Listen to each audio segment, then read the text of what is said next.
Hi friends, welcomes to Pavi's gallery. இன்றைக்கி நம்ம பார்க்க போகிறது சூப்பர் சிங்கர் சீசன் 11 உடைய அடுத்த கண்டஸ்டண்ட்டான நம்மளுடைய சரண்ராஜ் தாங்க. சரண்ராஜோட வாய்ஸை கேட்கும்போது அந்த ஒரு ஈர்ப்புத்தனமான ஒரு வாய்ஸ் அப்படின்னு சொல்லுவாங்களா, அப்படி ஒரு அமேசிங்கான ஒரு சாங். இந்த பாட்டை கேட்கும்போது நம்ம மனசுக்குள்ளே எவ்வளோ தான் ஒரு வேதனை வலி இருந்தாலும் அது அப்படியே அந்த காற்றுல அப்படியே கரைஞ்சி போகணுவாங்களே, அப்பேற்பட்ட ஒரு சாங் தாங்க பாடினாது. என்ன பாட்டுன்னு யோசிக்கிறீங்களா? கீதாஞ்சலி படத்துலேருந்து துள்ளி எழுந்தது பாட்டு. அதுவும் அந்த சாங் பார்த்திங்கன்னா நம்மளுடைய சித்ரா அவருக்கும் இளையராஜா அவருக்கும் சேர்ந்து பாடின பாட்டு. இந்த பாட்டை நம்ம சரண்ராஜோட வாய்ஸில் கேட்கும்போது நிஜமாகவே அவ்வளோ ஒரு சூப்பராக இருக்குன்னு தான் சொல்லணுங்க. பாடி முடித்ததும் ஜட்ஜஸ் கொடுத்த கமெண்ட் தான்.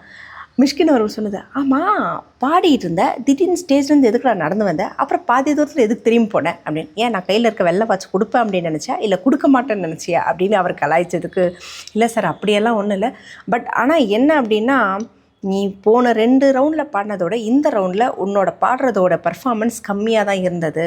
பட் இந்த பஸர் நான் எதுக்கு கொடுத்தேன் அப்படின்னா, இளையராஜாக்காக தான் நான் இந்த பஸரை உனக்கு நான் கொடுத்துருக்கேன். உன்னோட பர்ஃபார்மன்ஸ் அந்த 2 லெவலில் இருந்த அளவுக்கு இல்லை அப்படின்றது நீ ஒத்துக்கிறியா அப்படின்னா, ஆமாம் ஒத்துக்கிறேன் அப்படின்னு சொல்லாருங்க. உடனே நம்ம அனுராதா மேடம் அவர்கள் சொன்னது, என்ன வாய்ஸ்டா உனக்கு, அந்த வாய்ஸில் அந்த ஈர்க்கிற தன்மை இருக்குன்னு சொல்லுவாங்க பார்த்தியா, அந்த இது உன்னோடத்துல சூப்பராக இருக்குன்னு தான் சொல்லணும்.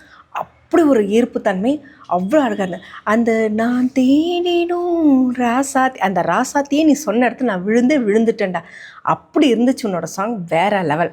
இவங்க 2 பேரும் இப்படி சொல்லி முடித்ததுமே நம்மளுடைய மேக்கப்பா, ஆமாம் என்ன ஒரு ஸ்கூல் ஃப்ரெண்ட்ஸ் யாராவது அங்கே வந்து உட்காந்துருந்தாங்களா, அப்படியே பாதி தூரம் போயிட்டு திரும்பி வந்திருக்கேன் அப்படின்னு. உடனே அதுக்கு சரண்ராஜ், இல்லை சார் வாட்ச் கொடுப்பான்னு நினச்சேன், அவர் கொடுக்க மாட்டான்னு நினச்சி திரும்பி வந்துட்டேன் அப்படின்னு சொல்லிட்டு மிஷ்கின் சாரை கலாய்ச்சிருக்காங்க.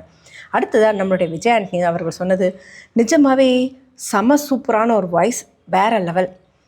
ஆக்சுவலாக நான் ஒன்று வந்து இது பண்ணும், நீ இந்த மெலடிக்காக உன்னோட வாய்ஸ் ஓகே, பட் உன்னோட வாய்ஸில் நான் வந்து ஃபோக் சாங் கேட்கணும்னு ஆசைப்பட்றேன்னு ஆக்சுவலாக ஃபோக் சாங் ஒன்றையும் பாடினாருங்க. பாடினதுமே நம்மளுடைய விஜய் ஆண்டனி அவர் சொன்ன, நிஜமாகவே நான் தேடிட்டு இருந்த வாய்ஸ் இந்த வாய்ஸ் தான். நீ ஏன் இவ்வளோ பயப்படுற, உன்னோட வாய்ஸில் ஒரு கான்ஃபிடென்ட்டே இல்லாமல் மாதிரி இருக்குது, சூப்பராக பாடுற. பாடுறதுக்கு முக்கியமான விஷயம் ஒரு கான்ஃபிடென்ட் வேணும். அந்த கான்ஃபிடென்ட் இருந்தால் மட்டும் தான் லைஃப்பில் சக்ஸஸ் பண்ண முடியும்.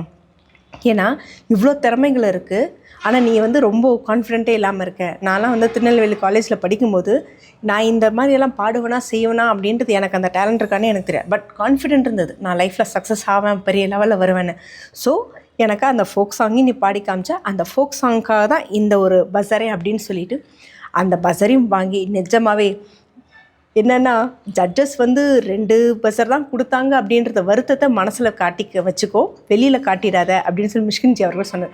வாழ்க்கையில் எப்போவுமே சில இடத்துல நம்ம தோத்தா மட்டும் தான் அடுத்து ஜெயிக்கணுன்ற அந்த எண்ணம் வரும். அதனால் 2 பஸர் தான் கிடச்சதுன்றதை வந்து சோகத்தோடு எடுத்துக்காமல் அதை ஸ்போர்ட்டிவாக எடுத்து அடுத்த ரவுண்டில் உன்னோட பர்ஃபார்மன்ஸை தெருக்கி விட்டு நீ இது பண்ணணும் அப்படின்னு சொன்னது மட்டும் இல்லைங்க, கூட சேர்ந்து சரண்ராஜோட நம்மளோட மிஷ்கின் அவர்களும் சேர்ந்து அந்த ஸ்டேஜில் அந்த சாங்கையும் பாடி முடித்தாங்க.